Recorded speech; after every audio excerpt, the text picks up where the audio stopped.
Here we are beside the sea, and all are happy as happy can be. Time to paddle and dig and play on the beach for a holiday. My name is Donna Mikluck, and I'm the CEO of the Scarborough Public Library. And I'm here to talk about a very exciting project that has been in the making in the last several months. And it's called 1,000 Books Before Age 6.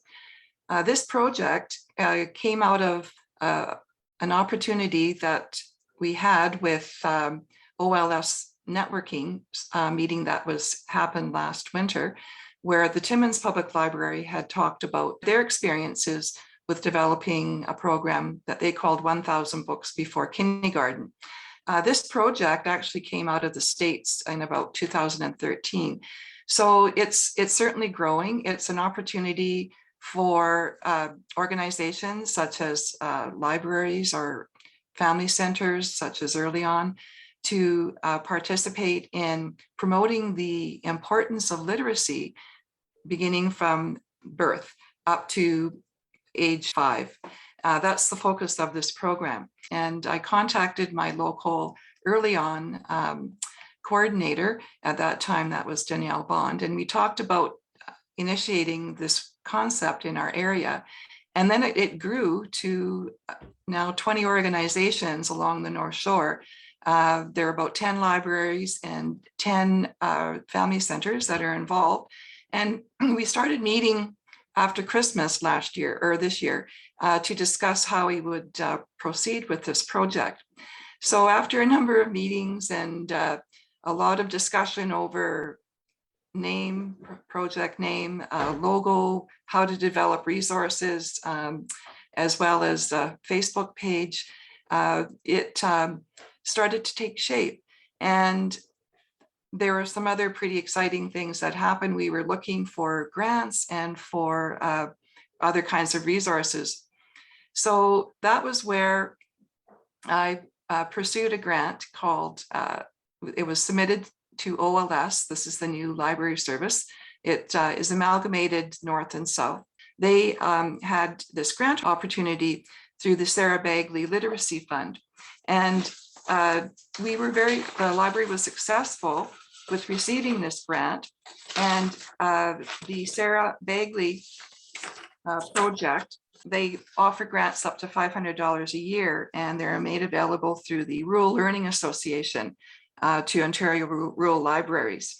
And the purpose is to support children's literacy initiatives, and also it is a great opportunity just to help out with developing programs and programming ideas. And so the concept was to provide parents with their children a bag that would have a book and recording, like a tracking record. And after so many books, like 100 books that they've read, 250 up to 1,000, at each milestone they would receive a book and activities. So this concept was discussed, of course, with a lot of libraries and the early years programs. And Sumi, with the public library, Sumi, maybe you could talk about the role that you played in helping to develop this project. I also contacted the Early On, Colleen, and was the one I contacted here. Talked to Anna as well at times. I'd heard about the program on one of the calls that we had with OLS, so I was interested in it as well. And then, of course, realizing that funding, and if we're going to do it, it's nicer to get together as a group because we all belong to the same area for one radio station, basically. Media is shared for newspapers. Usually, one paper does multiple areas, so it was a no-brainer to actually consult and share with the other organizations. We're all promoting stuff. We're all for the betterment of children, families, and it gets people into both organization groups Early On, as well as the public libraries. So we looked at funding, and I looked at various other things, contacted White Hots, and they were generous enough to do a donation to us of 1,000 books for the program. which we shared amongst the libraries. Some libraries, I divided them up based on population, and some libraries, unfortunately, smaller populations got very few. Some with larger populations got a lot more. They were generous, or they had also sent in a few that weren't applicable to the programming age we were covering. And he said, instead of returning them to them, consider them a donation just to the library. So the libraries got a few extra that weren't shared with the early ons, because they were definitely not in the 0 to 5 age group. They'd be more in the young adult kind of group setting. So we got good feedback. We had media coverage. The community seemed to be on board. And I think I'm going to throw it over to Nancy for a second, because she had a milestone reached. We signed up 3 children within the library, and I believe one has been next door at the early on, was signed up as well. But we reached our first 100 books read by a little one here that comes into our library. She was just in yesterday. So we set out a Facebook post congratulating her on her first 100 book milestone. That's pretty remarkable, considering that we launched during Ontario Public Library Week in October. So that's what, less than 3 weeks. We have a milestone. That congratulations. I know in our area that we have between Terrace Bay and Scriber, between the programs, we have about 20 participants. So I'm pretty excited. It was really great to see the families coming in and signing up with their children. And they're able to select, we let them select their book. So this is a great way to start getting people to come back into our library, especially after having to be shut down so much due to COVID. So this is a great opportunity. And I'm sure that with the other programs, who are along the North Shore, from Marathon, Manitouwadge, there's Terrace Bay Scriber, Nipigon, Red Rock, Dorian, and then the Greenstone libraries there, and Family Center Places. That's the area that is represented with this particular program. So I'm pretty excited to hear how they're doing with their participants. So, just generally speaking, I'm sure that we're going to affect a lot of people and encourage them again to read from birth and become lifelong readers, which would be wonderful to see. So I'm wondering if Anna, do you have any comments at all? We have had families signing up, and some of the children are excited, and they have read like 20 books within the first week, but we feel they may like to fill in their own little circle and see that sense of accomplishment. It's a great program for us to be able to get our books out on loan as well, we believe, because people come for programming. We'll be able to bring out a bin of books and they can choose them and do like you guys at the library. They can borrow them and bring them back whenever. So that'll be an awesome exposure for kids to other books as well, other than the ones on their bookshelves. Sumi, can you describe your launch? I know that you had an interesting project there as well.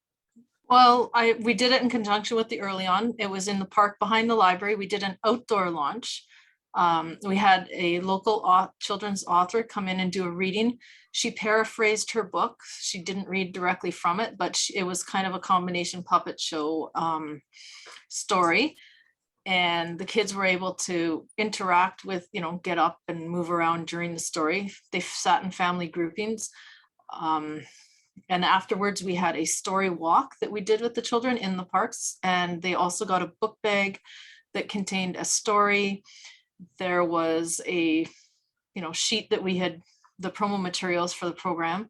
It also had an acknowledgement to White Hots on the outside of the bag that they can rip off and the little tag and use as a bookmark.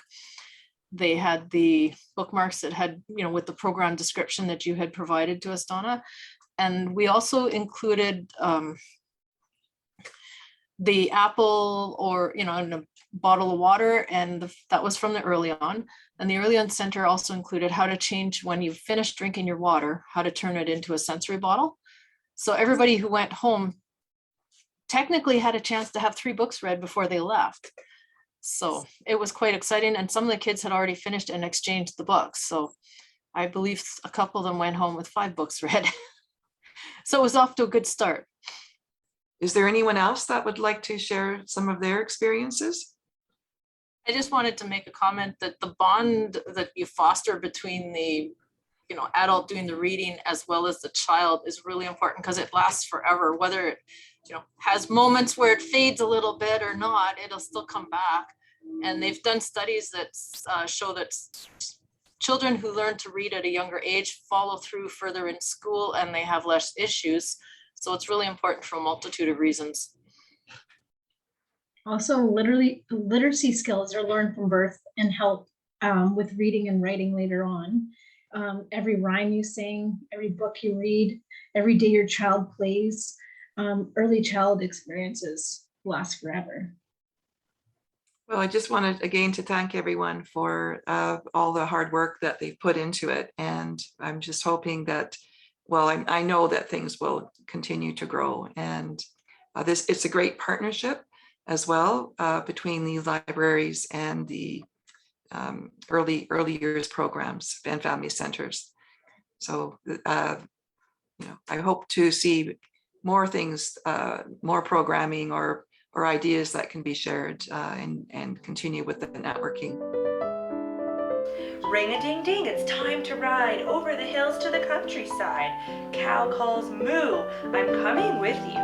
She climbs aboard and now there are 2. Clickety-clack, ding-ding.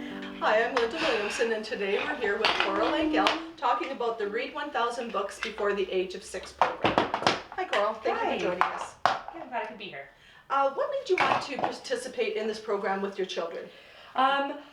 Well, we've been reading to Odin since he was super, super little. He's almost 3, and I think we started reading to him literally at weeks old. And we figured why not have a count on how many books we can get to. Reading's really important to us. It's a good wind down at the end of the night. It's an alternative to screen time, TV. And Odin loves books, so it was an easy decision. Yeah. Do you feel that reading to your children is going to affect their future? I think it'll improve their vocabulary, their language skills, and their attention span as well. A lot of times screens grab their attention with colors, right? Like books are interactive. And Odin wasn't the most verbal until about 2, and I think books really helped with his talking. Awesome. Yeah. How did you select the first book to read to him?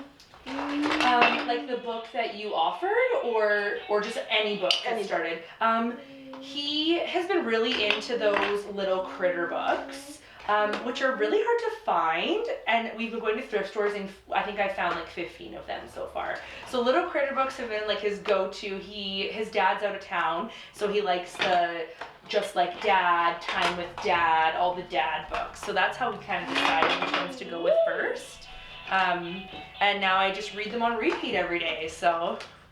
What lessons has he learned from you reading the books to him? Like, is there any specific things that I think patience. A lot of times he's wanting to hurry up and get through the pages, and I think he's really learned patience quite well through books. And also, like, lately, he's been very demanding on the books we're reading, but I think he's learned how to share. Like, I'll be like, Mom wants to read this one, and then he wants to read that one, so I think it's helped with his sharing as well. But yeah, definitely patience for sure. Are there specific authors that you'd like to read to him? We really like Eric Carlisle, and the whole Very Hungry Caterpillar series is like one of his favorites. His sister really likes that too. The colors are super bright. His sister's only 8 months old, so we read those ones together. And then we love Dr. Seuss. We have a lot of those little tiny Dr. Seuss ones because the full books are quite long. So we use the little mini Dr. Seuss, but yeah, Dr. Seuss is a big hit in our house, so. And those are and Robert Munch, well, that's a given. Robert Munch was my favorite, so yeah. Do you think it would be difficult to read 1,000 books? Yeah, I don't think so. I think like we average like 10 a night, So in 10 days, we've already done 100. So I think, I'm not very good at math, but I think that we can get to 1,000 easily. And I'm actually not counting repeat reads. We're gonna go home shortly, yeah. We're trying to go to read a bunch of different books instead of the same ones over and over, which has been, I think we probably have 200 books at home, and then we've been utilizing the library for the rest. So. Awesome. So it says right here, it's easy to reach the 1,000 books before the age of 6. Yeah. So if you read 1 book a day for 3 years, it's 1,095 books. 10 books per week for 2 years is 1,040. And 3 books a day for 1 year is 1,995. Right. So you're going to reach that goal, no problem. Yeah. And then it says, just keep on reading and building your library of reading material that you've read. Right. Is there anything you'd like to see happen during this program, or do you have any comments? I think the program was really well done, well advertised. Coming into the library, you guys informed us right away. Emails were sent out and calls were made. So, yeah, Little Blue Truck Christmas. I guess the only thing I would say that could be not changed but improved is that maybe we do like, I know it's hard with COVID, we do like some kind of meetup with the kids that come and read a story together. So like, we used to, when I was little, there'd be a librarian that would read 1 book to all of us together that we can incorporate into our 1,000 books, and that way it gets the kids like all together and can play. But otherwise, I think it's really well done. I'm excited to see if we can get to the 1,000. I don't think you'll have a problem with that. Thank you again for joining us. Yeah, thanks for having me. You're very welcome. I'm Linda Williamson for the Scarborough Public Library. Thank you for watching.